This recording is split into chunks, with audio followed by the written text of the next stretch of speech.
திரு ஷியாம், உங்கள்கிட்ட இருந்தே தொடங்குறேன். 4 தலைவர்களின் பேச்சுக்களையும் நம்ம அன்றாடம் கேட்டு வந்துகிட்டு இருக்கோம். யாருடைய பேச்சு அதிகமான தாக்கத்தை மக்களிடம் ஏற்படுத்துவதா நீங்க உணர்றீங்க? பொதுவாக கூர்மையான பிரச்சாரம் தேவை. கூர்மையானனா அக்ரஸிவ்னு நீங்க எடுத்துக்கிடலாம். ஷார்ப்பா இருக்கணும், அக்ரஸிவா இருக்கணும். அக்ரஸிவ்னா வலுவான மொழி மற்றும் பெரிய அளவுக்கு எதிரிகள் மீது விமர்சனம் வைத்தல். இப்படிதான் கேம்பெயினை நம்ம கட்டமைக்க முடியும். அந்த வகையில நீங்க ஆரம்பத்தில் குறிப்பிட்ட திரு ஸ்டாலின் அவர்கள், அதற்கு பதில் கூறுகிற திரு எடப்பாடி பழனிசாமி அவர்கள் 2 பேருமே அதே உத்தியைத்தான் பயன்படுத்துகிறார்கள். மாறுபட்ட உத்தின்னு பார்த்தால் சீமான் கொஞ்சம் மாறுபட்ட உத்திகளை பயன்படுத்துகிறார். என்ன காரணம்னா அவரோட மொழி கொஞ்சம் இயல்பாக இருக்கிறது. அவருக்கு எந்த விதமான ஒரு வளர்ச்சி திட்டமோ அப்படி எதுவும் வைக்க வேண்டிய அவசியம் இல்லை. ஒரு பெரிய புக்கு மாதிரி கொடுத்தாச்சு. அதற்கு பிறகு அப்பப்ப என்னென்னலாம் தோணுதோ அதெல்லாம் பேசுறாரு. அது கொஞ்சம் கவனத்தை கவருவதாக கூட சில இடங்கள்ல இருக்குது. மற்றபடி வெற்றி பெறுவதற்கு எது உதவும்? இதான கேள்வியா இருக்க முடியும். ஆமா, அல்டிமேட்டா நம்ம தேர்தல் வெற்றியை நோக்கி போகணும். வெற்றி பெறுவதற்கு எது உதவும்? அக்ரெசிவான தேர்தல் கேம்பெயின் அல்லது ஸ்பீச் அது மட்டுமே வெற்றி பெற உதவுமானா அது நிச்சயமா உதவாது. ஏதாவது ஒரு வகையான கோஷம் ஒன்று இருக்கணும். அதாவது உதாரணமாக டெல்லி வெர்சஸ் தமிழ்நாடு ஒரு கோஷம், பெண்களுக்கு பாதுகாப்பு இல்லை அது ஒரு கோஷம். இப்படியான ஒரு கோஷம் வலுவாக வைக்க வேண்டும். மக்கள் அதை உணர வேண்டும். இந்த வெறும் கோஷம் வச்சு பயன் இல்லைங்க. ஜனங்க உணரணும். இப்ப 67 காலகட்டத்தில் அண்ணாவின் தலைமையில் நல்லாட்சி அமைத்திடுவோம், இதுதான் எங்களோட கோஷம். கேம்பெயின் சாங் எல்லாமே அப்படிதான் இருக்கும். அந்த பாட்டெல்லாம் ரொம்ப பாப்புலர். அண்ணாவின் தலைமையிலே நல்லாட்சி அமைத்திடுவோம், ஓடி வருகிறான் உதயசூரியன். உங்க காலத்துல கூட நீங்க கூட அந்த பாடலை கேட்டிருப்பீங்க. அப்போ கேம்பெயினோட தீமும் கேம்பெயின் சாங்கும் எப்போ ஒன்னோட ஒண்ணு இணைந்து போகுதோ அப்பதான் தலைவர்களோட அக்ரெசிவ் கேம்பெயின் வெற்றியை நோக்கி போகும். சரி. இப்ப எம்ஜிஆர் காலத்துல 1977லயும் நீங்க அந்த மாதிரி பாடல்கள் பார்க்கலாம். அதாவது வீதி எங்கும் இரட்டை இலை கோலம் போடுவோம்னு ஒரு பாட்டு, அது ரொம்ப பாப்புலரான சாங். இப்ப எம்ஜிஆருக்கு ஒரு வசதி, படப்பாடல்கள் பாப்புலரான படப்பாடல்கள் எல்லாமே கேம்பெயின் சாங்கா பயன்பட்டது. அது அவருக்கான ஒரு வசதி. இது 1977 நீங்க அதை பார்க்கலாம். இப்போது ரொம்ப மியூசிக் மாடர்னைஸ் ஆயிடுச்சு. அதனால பழைய மாதிரி ரொம்ப சாஃப்ட் மெட்டுக்கெல்லாம் இப்ப வழி கிடையாது. எல்லாமே ஹார்ட் பீட்டு தான். சரி. அப்போ அது எப்படி ஸ்ட்ரீட்ல பிரதிபலிக்குன்னு நான் பார்க்கிறேன். ஸ்ட்ரீட்ல எப்படி பிரதிபலிக்கணும்னா அதை குழந்தைகள் பாடி விளையாடணுங்க. அவங்களோட விளையாட்டோடையே அதையும் சேர்த்து பாடணும். ஸ்டாலின் தொடரட்டும் தமிழ்நாடு வெல்லட்டும்னா அது கிராமங்கள்ல வீதிகள்ல பாடப்பட வேண்டும் சிறார்களால். அவங்களுக்கு ஓட்டு கிடையாது, ஆனா அவங்க தொடர்ந்து பாடணும்னு சொல்ல வர்றீங்க. பெரிய அளவுக்கான ஈர்ப்பு இருக்கணும். அப்பதான் இந்த அக்ரெசிவ் கேம்பெயின் பயன்படும்.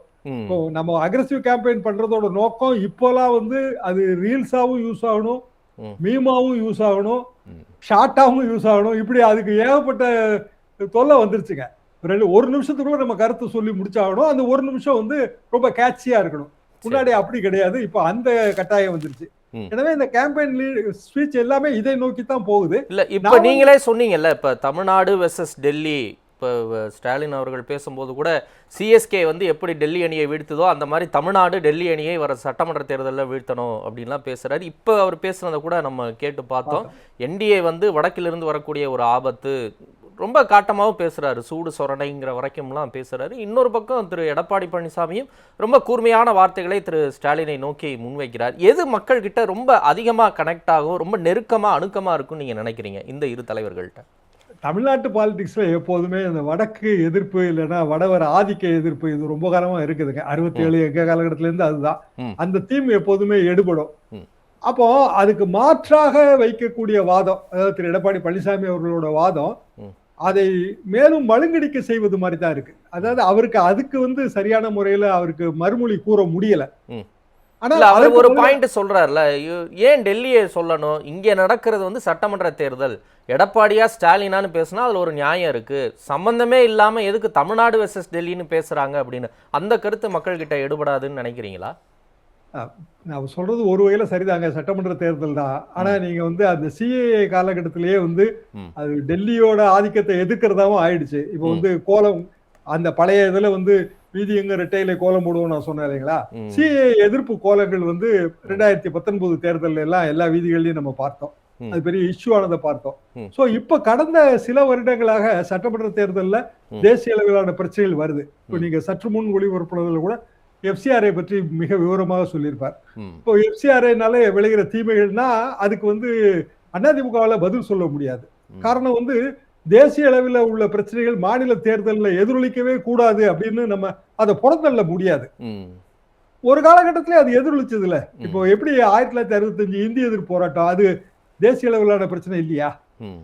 அது எப்படி 67 தேர்தலில் எதிரொலிச்சது? ம். இல்ல நீங்க வந்து மொழிக் கொள்கைனா தேசிய அளவில் தான் பேசணும்னு சொல்ல முடியாது. ம். இருமொழி கொள்கையை அண்ணா வலியுறுத்தினார்ல. அண்ணாவின் நல்லாட்சி மலரட்டும் அப்படின்னு 67 சொல்லும்போது நாங்க இருமொழி கொள்கை வரும்னு நினைச்சு தானே நாங்க வேலை பார்த்தோம். ம்.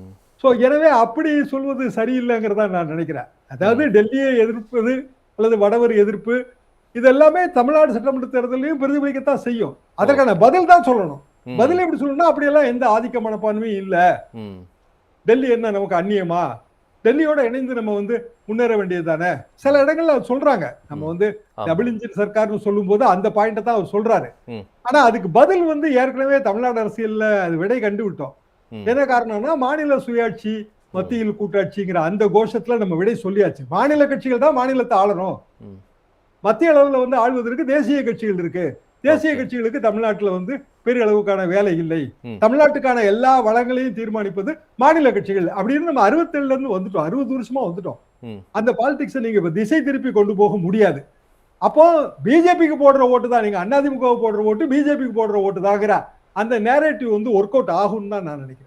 சரி, அதை 3 தலைவர்கள் குறித்து சொல்லிட்டீங்க. விஜய் குறித்து என்ன சொல்றீங்க? நேத்தைக்கு வந்து ஆதார் அட்டை மாதிரி இங்கே ஒரு அடையாள அட்டை உருவாக்கப்படும், தமிழ்நாடு சேவை உறுதி திட்டம்னு ஒன்று உருவாக்கப்படும், மக்களே வந்து எங்களுடைய அரசில் வந்து ஒரு பங்களிப்பாளர்களாக பங்குதாரர்களாக இருப்பார்கள் அப்படின்னு நேரடியாக அந்த ஒரு கனெக்ஷனுக்கு போறார்ல.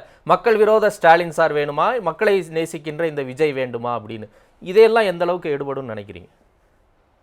அவர் திருப்பி வந்து அவரு திமுகவுக்கு எதிரான ஓட்டு அப்படித்தான் அந்த களத்தை அவர் பிரிக்க முயற்சிக்கிறாரு. ம். ஆனா விஜயோட பிளானிங்ல ஒரு ப்ராப்ளம்னு நான் பார்ப்பது என்னன்னா அவர்கிட்ட கண்டினியூட்டி இல்லைங்க. ம். உதாரணமாக அவர் தொடர்ந்து வந்து லீவு போட்டுக்கிட்டே போறாரு. அட்டெண்டன்ஸே பத்தாதுங்களே.